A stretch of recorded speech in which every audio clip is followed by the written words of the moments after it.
announcements for me. Why? Oh, well.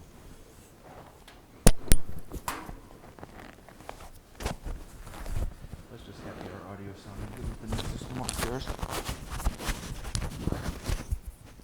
It kept going yellow on the screen. I know. I think you alluded to it one time. Yeah, I had to say something. My mom texted me because she watches the games too. She's like, your screen's yellow. I'm like, yeah, I don't know. I don't do video, I do audio. So, do what we can.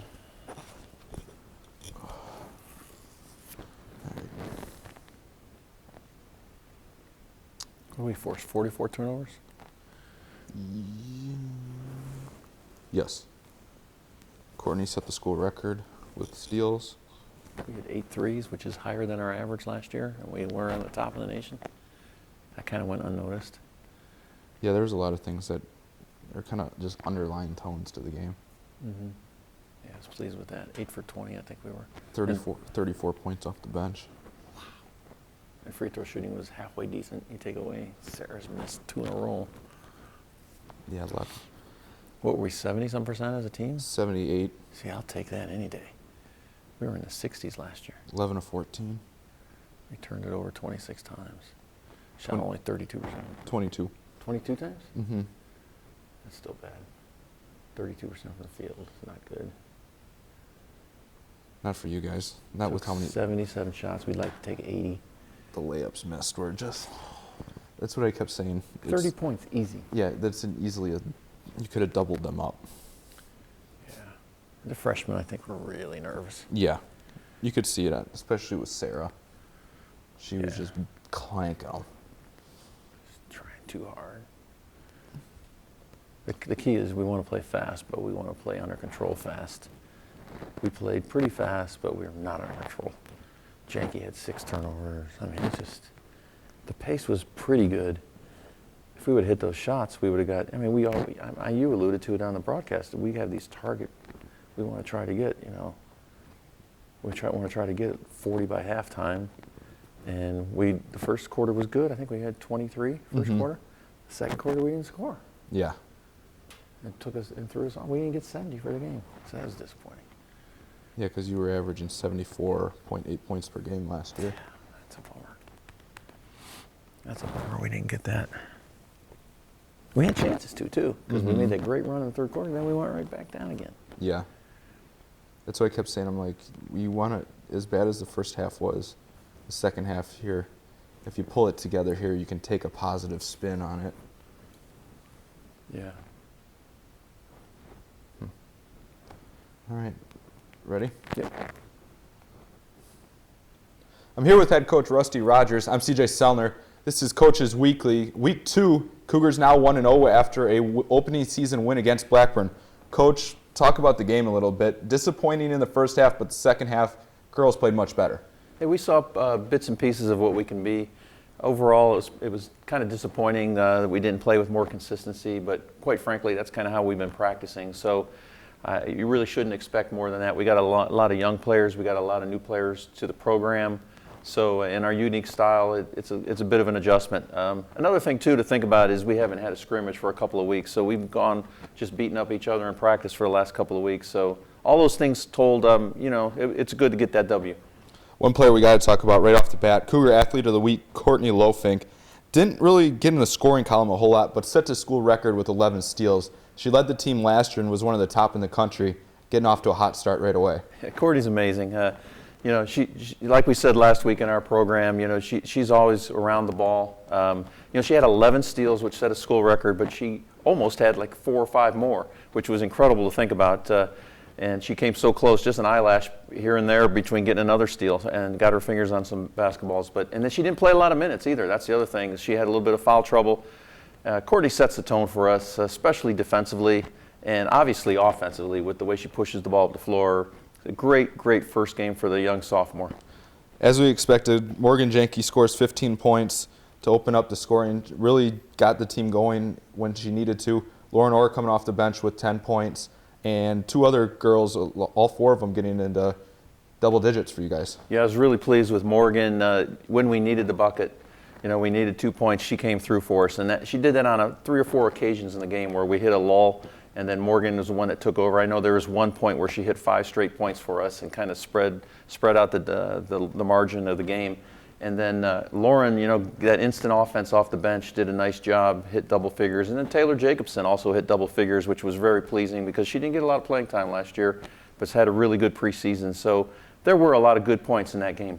What's it mean to you guys? You guys scored 34 points off the bench, nearly half the points in the game, to be able to have that depth to know you can bring in scores at any point. Yeah, that's pretty amazing. 34 points off the bench. Either I'm doing a bad job of picking starters or we just have that much depth.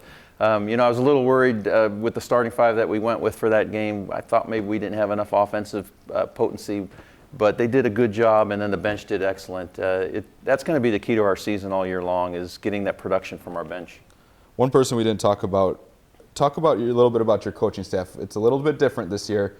How has Kayla fit into the mold this year, replacing Schwab? Kayla Engelhard, recent graduate of Calvin College in Michigan, has been phenomenal for us. She gives us a lot of expertise in the strength and conditioning area. And most importantly, she was part of a tremendous Division III program up there. Was a 2-year captain, a 1,000-point scorer, just knows how to win. And that translates really well into what we're trying to do here. We're trying to get to that point where we're one of those top programs in the country. So Kayla's been just a godsend for our program. Moving ahead, Cougars opening up conference this week with Alverno. You guys had 2 games with them last year, both victories. The second one of those being a very high-scoring game in Milwaukee that you guys put up 95 points. Alverno has turned the ball over on average 25 times a game so far this season in their non-conference schedule. What will you guys do to take advantage of their ability? They're a little bit bigger, but you guys can use your speed to them. Yeah, the Alverno Inferno are much, much improved. We had a chance to see a couple of their games so far this year. Last year, I don't know if you recall, but last year at their place, we literally stole the game from them. We had a big deficit near the end of the game, and our press kicked in. So we squeaked that one out. Much improved. They're going to give us a lot of problems inside. They're big. So we got to make sure that we play a full court game to the best of our ability, not allow them to set up their half court offense. They do a little bit more pressing than they've ever had before. So I look to hope that we can speed up our offense even more by them pressing us and turn that around into our favor. But it's going to be a challenge. We're going to definitely have to play much better than we did last Saturday to knock them off. Finally, what's it mean for you guys to be at home? Last season, you were 9-3 at home. You guys always put on a very good show. You win your opening season game at home. What's it mean to have a conference opener against a much improved team like Alverno? It's really critical that we're at home early on in the season, especially with the new players that we have. And last year was the same deal. But our fans are great here. They really get hyped up for us. It hypes us up. We're really comfortable there. It makes a world of difference. It probably gives us 5 to 10 points advantage right off before the tip-off. So we're looking forward to putting on a show for our hometown fans. And kind of challenges does it present this week? Being Thanksgiving, you have girls from so many different states. How do you formulate a practice plan to still get the holiday in but be ready for Saturday? Yeah, that is definitely a challenge, playing on Saturday after Thanksgiving, Thursday. So we're going to practice the next 2 days and go hard, and then they got Thursday off. We'll go Monday, Tuesday, Wednesday, so 3 days. And then they got Thursday off, and then we'll come back Friday night for a light practice the day before the game. So it's going to be a challenge for us. The only way you can look at it really is, Alverno's got the same challenge. So most of our kids are going to stay in town. The ones that are local will go home. So, we'll have that continuity of practice to the game. So I'm not worried about it. Awesome. I'd like to thank you for coming in today. Cougars 1-0. They'll be playing Alverno in the conference opener this coming Saturday. Tips at 2 o'clock at Geisman Gymnasium. You can't join us, cuchicago.edu/live. We will have the live broadcast as always. Thank you. Cool. All right. What did you do? Just run that thing? It's running right now? Yep. I'll edit it. Real quick. All right. Yeah, it was definitely a... Sorry about that. I know you wanted to see a better game. I'm disappointed. Can't control it all. I'm telling you, expectations are hard to meet. It's one of the challenges. You guys know, it's playing baseball. Yeah. It's trying to live up to other people's expectations.